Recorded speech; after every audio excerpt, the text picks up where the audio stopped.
You have probably seen it every year like clockwork. Red hearts appear in store windows. Chocolate boxes pile up on shelves.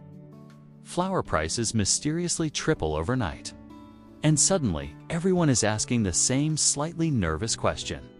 What are you doing for Valentine's Day? But have you ever stopped to wonder why we celebrate it at all? Why is one random day in February officially dedicated to romance, cards, and oversized stuffed bears? And why do so many cultures around the world take part in it, even if they have no connection to its original history?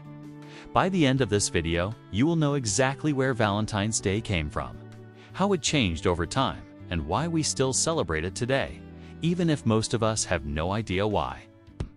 At first glance, Valentine's Day feels like a very modern holiday. It is easy to assume it was invented by candy companies, greeting card manufacturers, and people who sell roses for a living. And to be fair, they definitely benefit from it. But the story of Valentine's Day actually stretches back much further than heart-shaped balloons and romantic dinner reservations. To understand why we celebrate it, we have to travel back almost 2,000 years, to the days of ancient Rome. Long before anyone associated February with love, the Romans celebrated a very different festival called Lupercalia. This was held in the middle of February and had almost nothing to do with romance as we think of it today. It was more about purification, fertility, and preparing for spring. The celebration involved rituals, feasts, and traditions that would seem very strange by modern standards.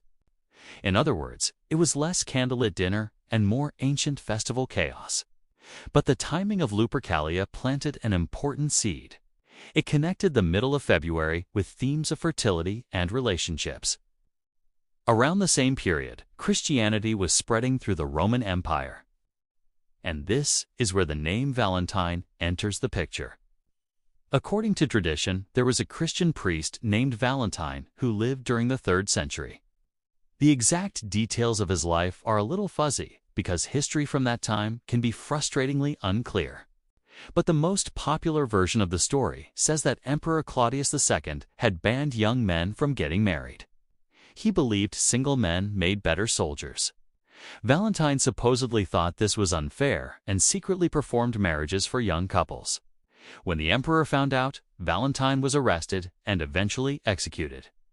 Over time, this story turned Valentine into a symbol of love and devotion. He became known as Saint Valentine, a figure connected with secret weddings and loyalty to romance even in difficult times. But here is the important part.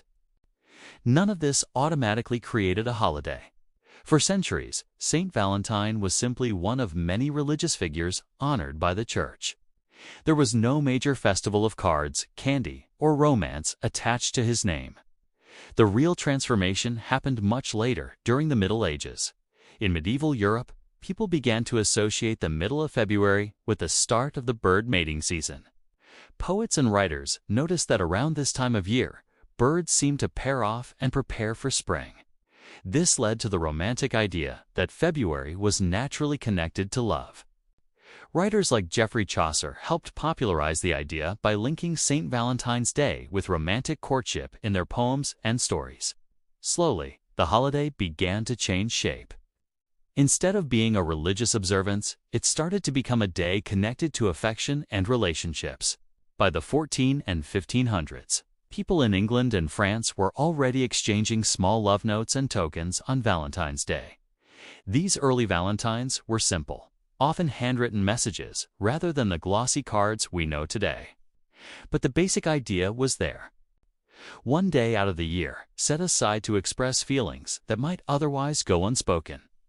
Then came the invention that quietly changed everything: the printing press.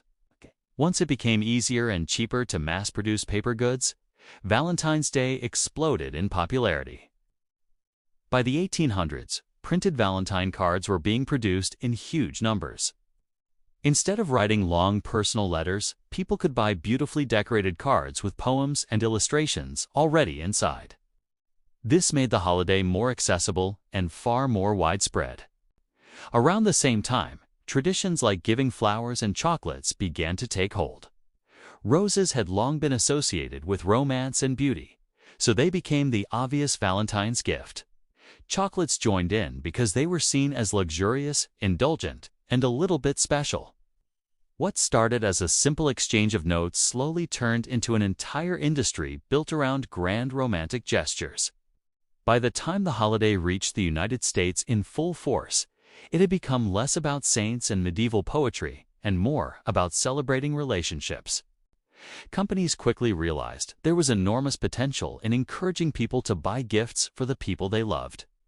Greeting card businesses promoted the idea that a proper Valentine's Day required the perfect card. Candy makers suggested that love was best expressed through chocolate. Flower shops happily agreed that nothing said romance like an expensive bouquet. This is the point where many people start to get a little suspicious. It is easy to look at modern Valentine's Day and assume it is nothing more than a commercial invention. And in some ways, that criticism makes sense. The holiday we celebrate today has absolutely been shaped by advertising and business interests. But that does not mean the underlying idea is fake. It simply means an old tradition was adapted to fit a modern world. At its core, Valentine's Day survives because it fills a real human need. People like having an official excuse to express affection. Life is busy and chaotic. Feelings often go unspoken. Having one day on the calendar dedicated to saying "I love you" or "I appreciate you" gives people a gentle push to do something they might otherwise forget. In that way, the holiday is less about forced romance and more about intentional connection. Interestingly, Valentine's Day does not look the same everywhere. In some countries, it is focused only on couples. In others, it is a broader celebration of friendship and appreciation. In Japan, for example, there is a tradition where women give chocolates to men on Valentine's Day, and men return the favor a month later on a day called White Day. In parts of Europe, the day is less about big gifts and more about small, heartfelt gestures. Different cultures have shaped the holiday to fit their own values, and not everyone celebrates romantic love at all. In recent years, many people have turned Valentine's Day into a celebration of friendships, family, or even self-love. Some call it Valentine's Day and use it as an excuse to spend time with close friends instead of romantic partners. Others treat it as a reminder to be kind to themselves.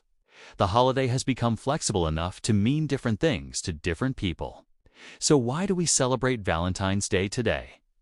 The answer is a mix of ancient history, medieval poetry, religious legend, and modern marketing. It is a holiday that evolved slowly over centuries, picking up new meanings along the way. What started as a strange Roman festival eventually turned into a day connected with a saint.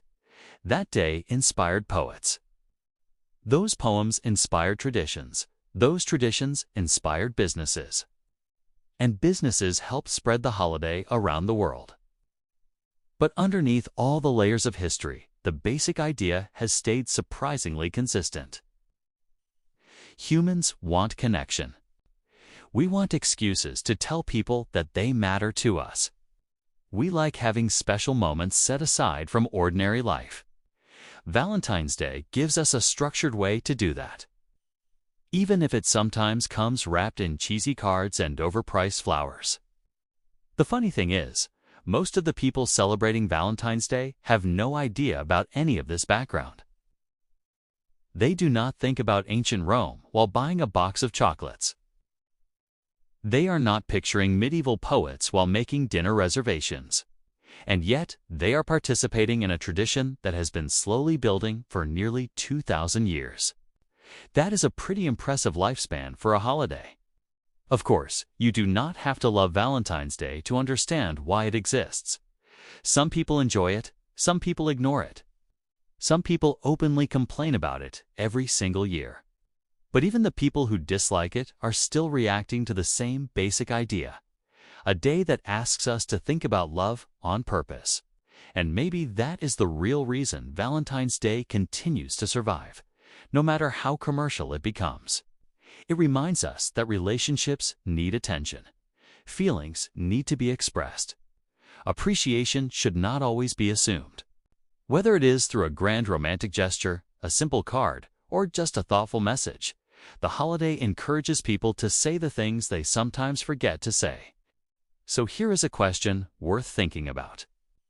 If Valentine's Day disappeared tomorrow, would people find another way to celebrate love and connection? Or do we need an official day to remind us? If you enjoy learning the stories behind everyday traditions, consider subscribing to Things Explained. There are plenty more holidays, customs, and mysteries left to uncover.